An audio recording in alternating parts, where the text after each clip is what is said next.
Assalamualaikum dan salam sejahtera kepada pensyarah saya, iaitu Dr. Afidatu, yang telah banyak memberi manfaat kepada saya dari segi ilmu pengetahuan dan tidak pernah jemu memberi bimbingan, dorongan serta tunjuk ajar yang baik. Saya Muhammad Aiman Syahiran bin Nusalmi, C23A1550. Hari ini saya akan membentangkan tentang kurangnya penggunaan bahasa Melayu dalam media masa pada masa kini. Terus kita kepada pengenalan. Konsep identiti dan jati diri Melayu memainkan peranan penting dalam budaya dan tamadun Melayu. Jati diri ini menjadi asas kepada Melayu yang kaya dengan nilai, tradisi dan norma yang diwarisi turun-temurun. Aspek utama dalam konsep identiti dan jati diri Melayu termasuklah bahasa, adat resam, agama, kesenian dan nilai masyarakat.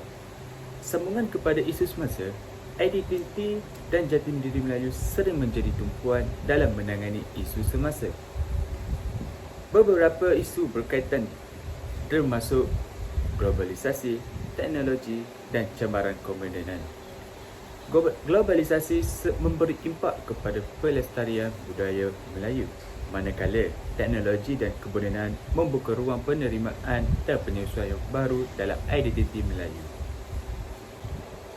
Dan ini adalah pernyataan masalah.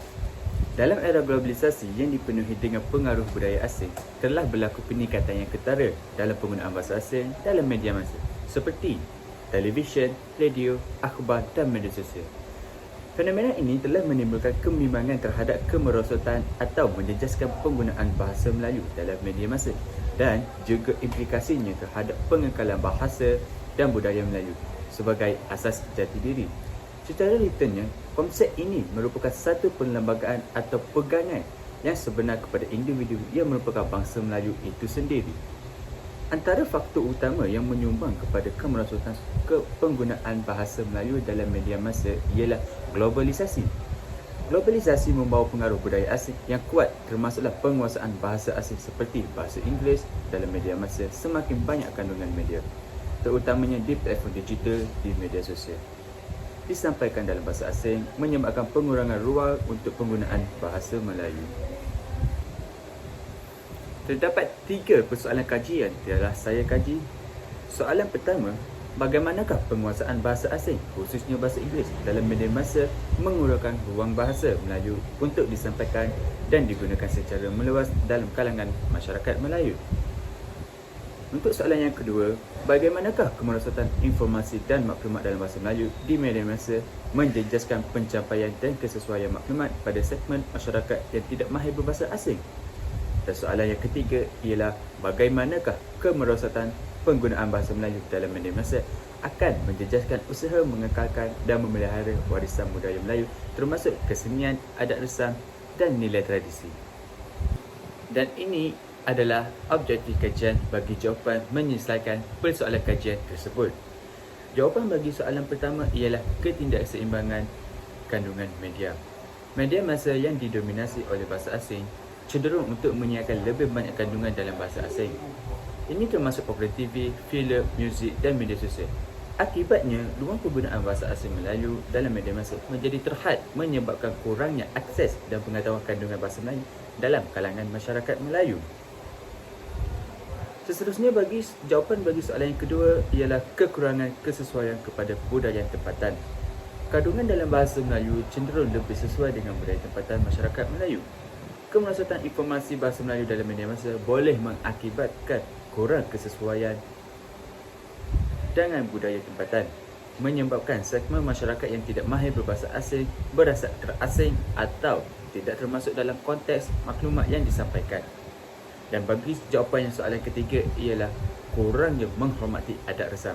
Adat resam dan tradisi Melayu seharian masyarakat Melayu yang mungkin diabaikan dalam konteks media masa pada masa kini dan cenderung kepada bahasa asing. Hal ini menyebabkan kurangnya penghayatan dan pemahaman terhadap nilai-nilai tradisi resam yang memainkan peranan penting dalam jati diri dan kestabilan sosial masyarakat Melayu. Dan ini adalah metodologi. Metodologi kajian merupakan kaedah dan teknik mereka bentuk, mengumpul dan menganalisis data supaya dapat menghasilkan bukti yang boleh menyokong sesuatu kajian. Metodologi menerangkan secara sesuatu masalah yang dikaji dan sebab sesuatu kaedah dan teknik tertentu digunakan. Tujuan metodologi ialah untuk membantu memahami dengan lebih luas atau lebih terperinci lagi tentang pengaplikasian kaedah dengan membuat huraian tentang proses kajian. Slide yang seterusnya berkaitan dengan analisis kajian. Terdapat 3 analisis kajian yang telah saya buat. Yang pertama, penguasaan bahasa asing, khususnya bahasa Inggeris dalam media massa memberi implikasi yang ketara terhadap penggunaan bahasa Melayu dalam kalangan masyarakat Melayu. Antaranya, penguasaan bahasa Inggeris dalam media massa.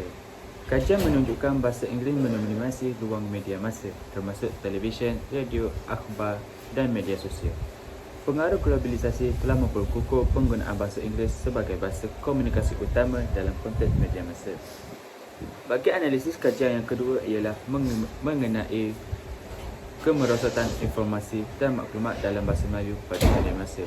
Menyoroti masalah pencapaian dan kesesuaian maklumat bagi segmen masyarakat yang tidak mahir berbahasa asing. Antaranya, akses terhad kepada maklumat. Segmen masyarakat yang tidak mahir dalam bahasa asing, khususnya bahasa Inggeris, mungkin menghadapi akses terhad kepada maklumat sekiranya kandungan tidak disampaikan dalam bahasa Melayu.